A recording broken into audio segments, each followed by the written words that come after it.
Okay. There's only one thing to say here. If you agree, just type it in the comments. Type me. Just hit the thumbs up. It's time to fire him. The roster that this man put together is a joke. The team that this man put together is terrible. The coaching staff is not good.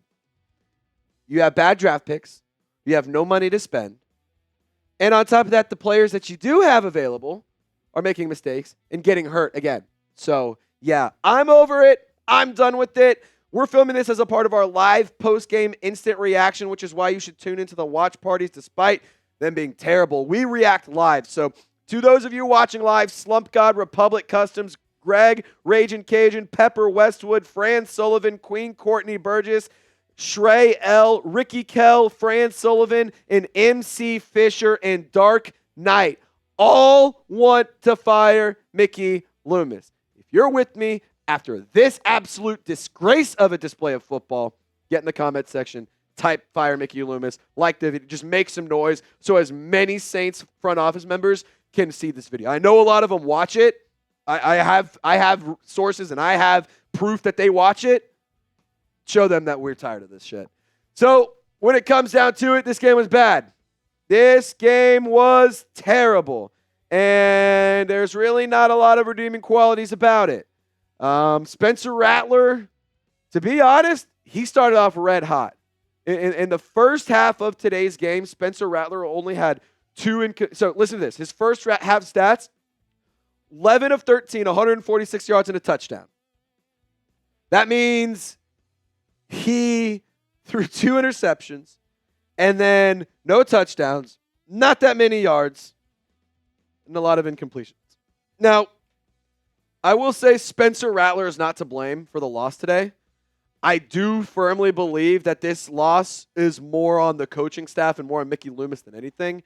And why do I say Spencer Rattler isn't to blame? Well, to be totally honest, he did have a good game. The first interception that happened, it bounced right out of Cedric Wilson's hands. Should have caught it, to be quite frank. I know it was a high pass, but if it hits you in the hands, come up with the catch. That's what Coach always told me. So I'm not going to let that be an excuse for an NFL player. And then on top of that, the other interception happened late at the game when they're trying to force something, ridiculous nonsense, whatever. But Spencer Rattler played good football. And he ran the ball really well. He passed the ball well. Like when you see him throw it, it is on a rope. It is on a line. It is a piss missile coming out of his arm. That being said, I think he could take a little bit off of it sometimes. I think he can learn to layer the football better. I think he can learn to put some touch on the football. Like, he throws it hard, but he does not have nice touch. He does not have the layering ability. That doesn't mean that that can't come. However, in this moment in time, as a rookie, he just does not have it. I still don't think Spencer Rattler's to blame for this. Multiple players were just dropping balls. It wide open passes that are hitting you, like, literally right here. All you have to do is just and you're dropping it.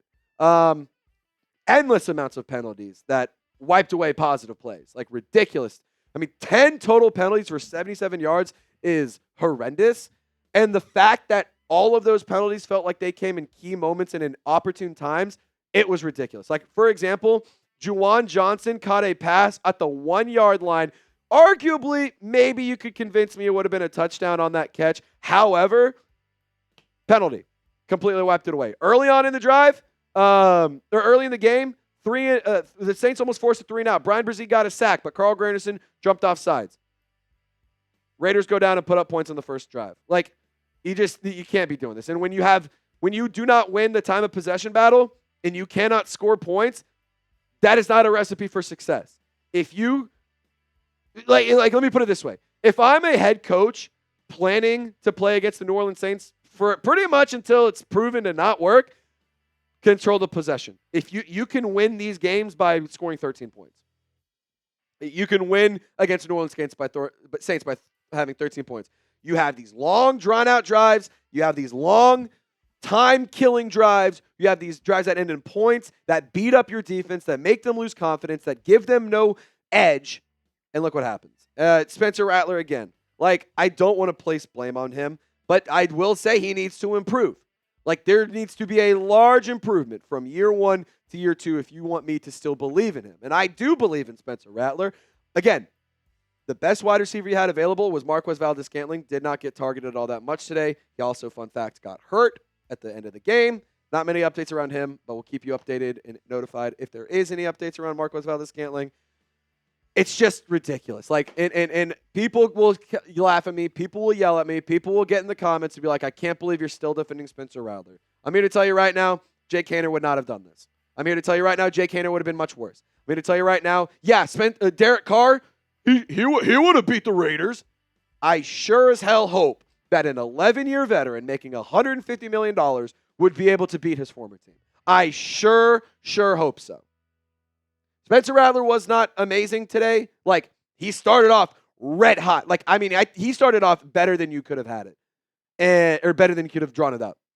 But the second half completely derailed the conversation and completely threw this whole thing for a loop. We'll talk more about the offense. We'll talk some about defense here in a second. Really quick reminder, subscribe right now for Saints videos, Saints content. I've said it multiple times. In my opinion, this is the most important offseason in franchise history, at least in recent memory. Like, I cannot think of a more important offseason than this offseason. You have the opportunity to possibly change general managers, definitely change head coaches, possibly change quarterbacks. You can fix some of this cap stuff. You can get ahead of the rebuild with a good head coach hiring, some good draft picks. All of those things are important. And we're going to be there to cover every step of the way, whether it's good, bad, or ugly. And at the end of the day, it sucks. It's tough. But if you're subscribed, I know you're a real fan. So if you're a real one, hit that sub button. Really quick, I also want to give a shout out to Prize Picks for sponsoring today's video. Prize Picks is daily fantasy sports made easy, and it's my favorite way to play DFS. And it can make your holiday season bigger and brighter thanks to Picksmas. Prize now offers the MasterCard for quick and easy deposits into your account this sports season. So whether you're placing lineups on basketball, football, hockey, and baseball, esports, anything in between, racing like that, they have, all of those. They have everything that you want. Call of Duty, it's crazy. Like, you can get started and you can make some real money in real time with Prize Picks.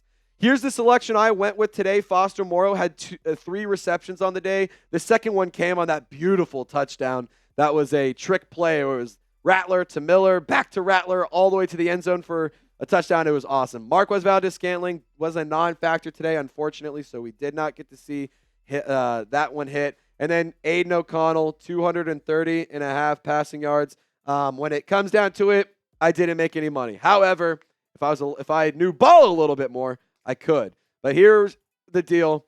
$50 instantly when you play your first $5 lineup when you download the Prize Picks app. Use code CLNS. That's code CLNS. And you'll get $50 instantly after your first $5 lineup. Shout out to Prize Picks. Run your game. So a really cool homecoming today was Clyde Edwards-Helaire. And I do think the game plan was for him to get some serious run and some serious reps, if that's the word I'm looking for. But I don't think he was ever supposed to take over as the guy today. Kendre Miller suffered a concussion early in the game. They ruled him out. I don't remember if it was Robert Spillane. I don't remember who it was, but on a play, he got wrapped up and kind of got rolled around, tackled, head slammed on the floor. It's really scary stuff. Obviously, for Kendre Miller, the injury stuff there is frustrating and it is concerning. We had a lot of people in the live chat during the game calling him soft for going out with a head injury and stuff. So I'm going to go ahead and tell you, yes, it is. You're allowed to be frustrated. And of course, it is upsetting and annoying that he has another injury to deal with. But it's a head injury. And if you're going to go ahead and risk a head injury, I encourage you to bash yourself with a baseball bat and then go try and do something. Like, it's not going to go well. It's just not going to go the way you think it's going to go. So especially when you're playing a high-contact, violent sport like football, and you're a physical runner like Kendre Miller, you got to protect your noggin. You got to protect your head. And brain damage is not anything to mess around with. But I do think overall, Clyde Edwards-Helaire was pretty good. I said it on the live show. I wouldn't mind if we can see a little bit more from CEH next week against the Bucs. I wouldn't mind moving on from Jamal Williams and maybe I would bring in Clyde Edwards-Helaire in like the offseason to be like a training camp body. See if he makes the roster. If he does, cool. If he doesn't, he can be like this year's Jordan Mims, where he's kind of on and off and he's just on the practice squad and kind of around. Like, I thought he was good. He ran well. He got involved pretty well. It's very clear he needs to hone it in and kind of, clean some things up. Also, very weird for the record, watching number 23 on the Saints and it be on the offensive side of the ball and it not be Marshawn Lattimore. Just that part was weird. Juwan Johnson, I'm ready for this era to be done, man. Like, I've been the biggest Juwan Johnson supporter, been a big fan of his for a long time, and it's time to be done with this. It's time to be done. But because Foster Moreau has been really good. He has been very good, especially this late down the stretch. 3 receptions, 47 yards, a touchdown. The touchdown did come on a 30-yard pass from Spencer Rattler, like I mentioned during the Prize Picks read. It was a little hickory-dickory. We got some trickery. It was absolutely awesome. It's very apparent the Saints need pass catchers. So whether you address it in free agency, whether you address it in the draft, the Saints need to prioritize pass catchers this offseason. They also need to prioritize stopping the run because, good God, Amir Abdullah, that is the best game of his entire career. Fun fact, this is the best game of his entire career. Game against the Saints. Way to go, Mickey. Aidan O'Connell, I mean, it's not like he was anything special today, but he looked competent. Like, he looked good enough.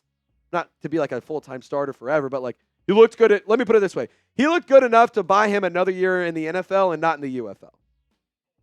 Shout out to the New Orleans Saints. 242 yards given up, 2 touchdowns.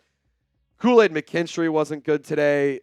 Demario Davis wasn't good today. Tyrann Mathieu was okay. Will Harris was not great. Alontae Taylor was struggling. I mean, like, Aidan O'Connell was was absolutely destroying you with the likes of Brock Bowers, Amir Abdullah, Jakobi Meyers, and who was the other receiver that went crazy? Trey Tucker. Trey Tucker. He went crazy. Like, that's my point. Can't even think of these guys' names. And this is what's happening to this fucking football team. I'm over it, man. This season needs to be done. I'm so happy that we're finally at week 18. And I'm so happy that we can finally just be over this season. For the record, Mickey, I want you to not get comfortable at your job. We have a Fire Mickey Loomis petition. You better update that LinkedIn, buddy, because this is coming to Airline Drive. We got about 70 names right here, and it's going to be some more because this post-game reaction, post-game party is going to get a little bit rowdy.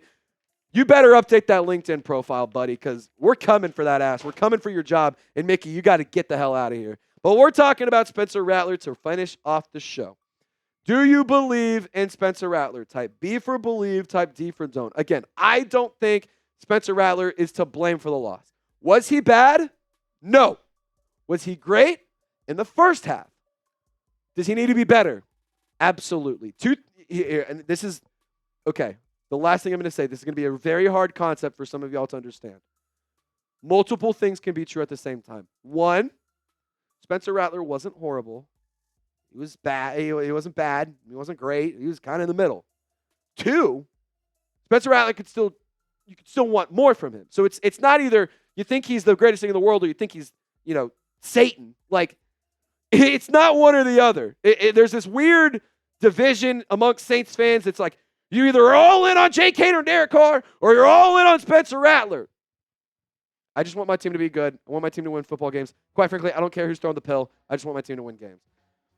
I see a lot of people in the live chat, Mir Comet, Dark Knight, JMO, Slump God, all saying they believe in him. Max Cantrell is the only D that I see in the live chat right now. So, pretty telling. A lot of people still believe him. Some people don't. But at the end of the day, this is why you subscribe, because we're going to be here every step along the way. I will be out in Indianapolis for the Combine. I'm going to be out in New Orleans for the Super Bowl, just doing general NFL content and coverage for this for the Chat Sports main account and the brand, because I'm our social media coordinator and whatnot. But long story short, this season has been a joke. The only problem is it hasn't been funny. So, one more week, guys. One more week, and we can just kiss this season goodbye and drink away our sorrows and never remember this season ever happened. But at least we'll always have weeks 1 and 2, right? At least we always have week 2 against the Cowboys. And then the week that we beat the Falcons at home. Those ones were cool. Those ones were fun. But anyway, y'all stay golden. Don't forget to subscribe. We'll see you next time.